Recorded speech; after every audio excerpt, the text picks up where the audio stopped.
Alright. Okay. Shoutout dun sa kasama natin. Kanina pa pala. Hindi ko napansin.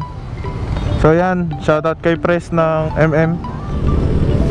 Yan, secure lang natin, baka sayang yung vlog natin. So yan, good day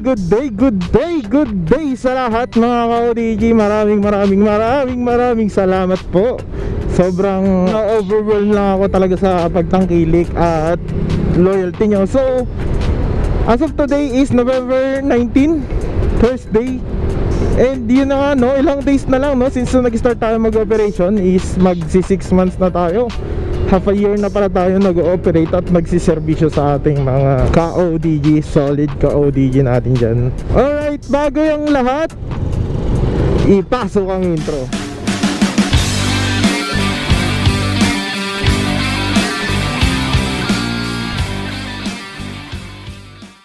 So ngayon po, bakit tayo nag-vlog?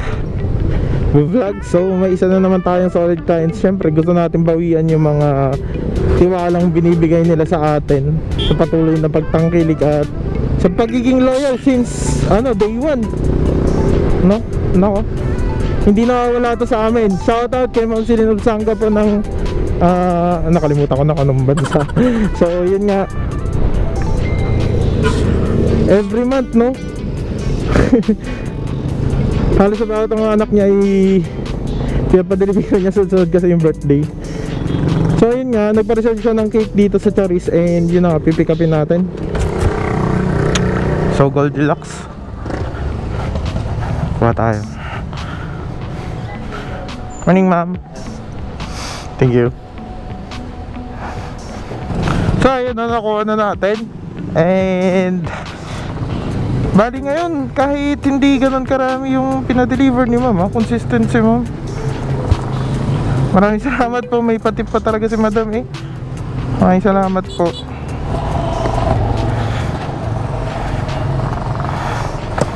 So ayun, pick up na natin. And proceed na tayo. Bibili tayo ng ice cream since wala yung vanilla flavor. Cookies and cream na lang yung bibili natin. So yun, no, for the 6th time, hindi nagsasawa at hindi nagsasawa si ma'am. And yun, patuloy na tinatangkilik ang serbisyo ni ODG dahil lagi naming safe na ipaparating at na ipaparamdam sa ating mga client or sa ating mga pipadeliveran yung ating pa-surprise and pa-birthday ni ma'am sa kanyang mga anak. And lastly, yan, pick up tayo ng ice cream. Ma'am, pabili ako ng ice cream, cookies and cream, yung 427 Kanwaling. Regular client namin yan. Sobra-sobra lagi magbayad yan eh. Ma'am, thank you. And after na to, right after na to, proceed tayo ng San Isidro, Kanwaling. Hindi na tayo masyado mahihirapan kasi isuki natin si ma'am eh. And yung dideliveran natin is anak niya. So doon na lang tayo. Magro-road trip tayo guys, samahan niyo ako. At yun nga, pakita natin ang kalsada ng San Jose. Alright, ano, tara, let's go.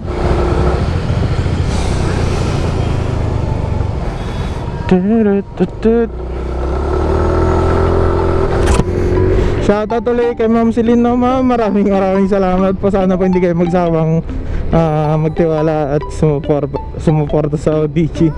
Sa tuwing may birthday mga anak niya sa amin pinapadala palagi. Maraming salamat po. So sana safe tayo, no? Ingat sa biyahe guys. Lalo sa mga katulad natin, shoutout sa mga delivery rider, no, na lagi na sa kalsada. Kahit safe sa atin palagi.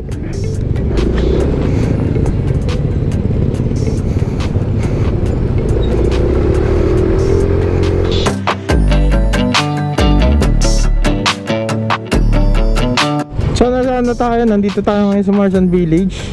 So shortcut na tayo. Lagi kasi ito yung pinaka-alternate route natin from San Jose. Unlike doon, lalo pag yung mga stores is around Rizal Street nang gagaling, dito yung pinakamabilis na daan. Check natin kung nagbo-vlog tayo. Ayun. dahil mainit. So balik tayo doon guys, lapit na tayo doon sa ating dideliveran. Enjoy guys.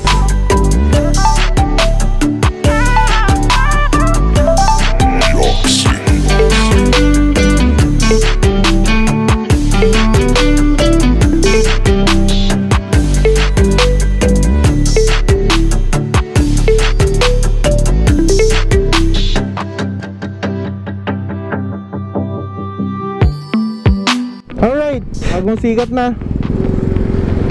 And likewise, palagi tayo mag-isa. Hirap buhay single, no? Masaya maging single guys, pero mas masaya pag may kasama, syempre. Pero sa ngayon, dahil wala pa siya, enjoy natin yung buhay single. Kakasaya dahil ngayon ang focus natin yung pagdi-deliver. Yun nga pala, no? Parang normal na lang din yung buhay ngayon, no? Ang kaibahan lang, yun nga, yung pagsusot ng face mask tsaka face shield sa mga back ride. Dahil province to, hindi naman masyadong pinapriority na both rider at back ride ay may helmet. So ngayon, nandito na tayo sa sakot pa yata ito ng Bubog or bagong sikat pa rin. So yun nga, malapit na tayo sa medyo magandang kalsada. Dito kasi medyo rough road eh. Ito na nga, no, papunta na tayo ng San Isidro Canwaling.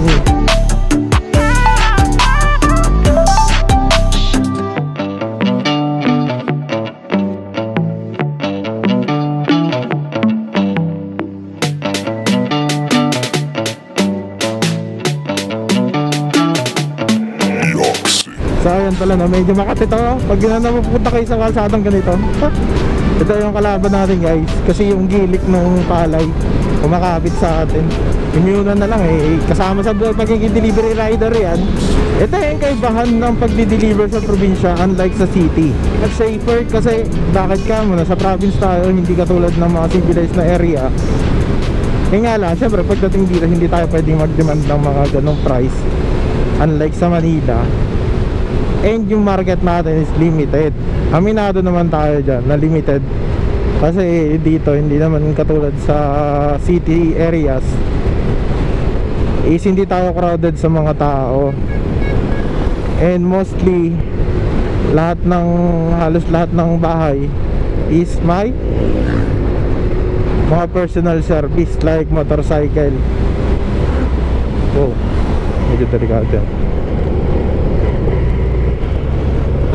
Ayun nga po, no, malapit na tayo sa ating pagdideliveran.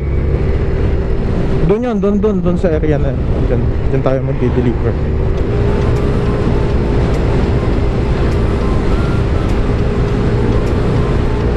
Alright, Canwaling. Hanggang dito na lang tayo.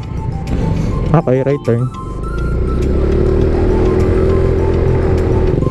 Ako bilib na bilib ako talaga dito kay Ma'am Celine eh, kung gaano siya kamapagmahal para sa mga anak niya, sa pamilya niya, no? Kahit nasa abroad si Ma'am, talagang hindi siya nagsasawang iparamdam sa pamilya niya yung pagmamahal niya at pagkalinga sa mga anak at asawa. Salute po sa iyo, Ma'am. And then nga po, no, malapit na tayo sa bahay nila. And aminin natin sa hindi, parang familiar na rin kasi yung mga anak niya, dahil regular tayo nagdi-deliver every time na may birthday sa mga anak niya. Pero sana, yun nga, ma-appreciate pa rin kasi napakaswerte nila, sir. Alam mo yung effort yun eh. Iba yung appreciation ng effort, di ba? Ang sarap sa feeling na may umaalala sa'yo, may nagmamahal sa'yo. So andito na tayo sa ating pagdi-deliveran. Alright. Ayun, pero sa kabilang iskinita pa.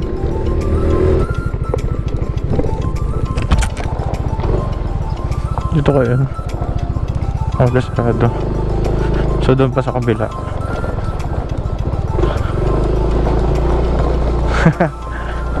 Dati naka-tricycle tayo kasi medyo malalaki dati yung bit-bitin eh. Ngayon medyo kaya na ng motor.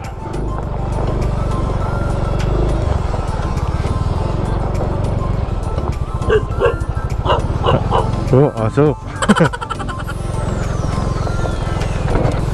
Tali niyo yung mga aso nyo, nakakatakot. Siyempre pag ganitong malubak, dahan-dahan, ingat lang para yung product hindi masira.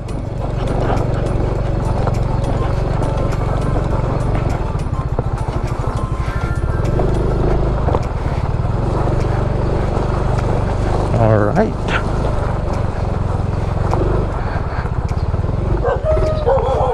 Asa na naman.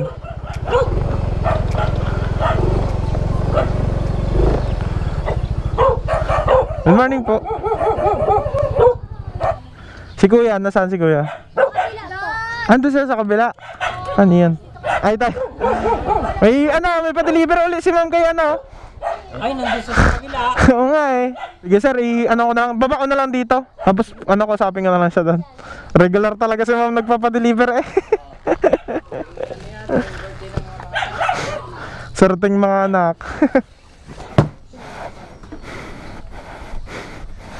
Iwan ko na lang.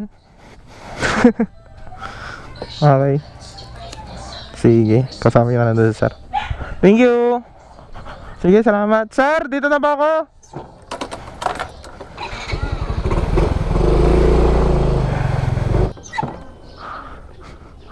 Sir, si Angelo. Ikaw yan? Wala ka doon. Doon ko na iniwan yung yung cake tsaka yung pinadeliver ka ni mama mo ng cake tsaka ice cream. Free. Oo, bayad na. Oo, bayad naman na. Nandun na? Oo, nandun na. Yun salamat sa padala mo. Mga na rin. 5 beses ka na nakapadala dito. Kaya nga sabi ko, regular na si ma'am na naging kliyente eh. Kaya alam na nag-deliver kung saan ang puntahan nila dito sa Kanwaling. Yun salamat. Ingat ka dyan. Wait ka na, hindi nakagalit. Bali, yun na lang sir na. Happy birthday ulit. And yun nga, enjoy mo yung birthday mo ngayong araw. Sige. Maraming salamat sir. So ayun no. Mabait naman yung mga anak ni ma'am. Eh hindi nga mukhang talagang makakasahan din sa buhay. So yun nga, busy.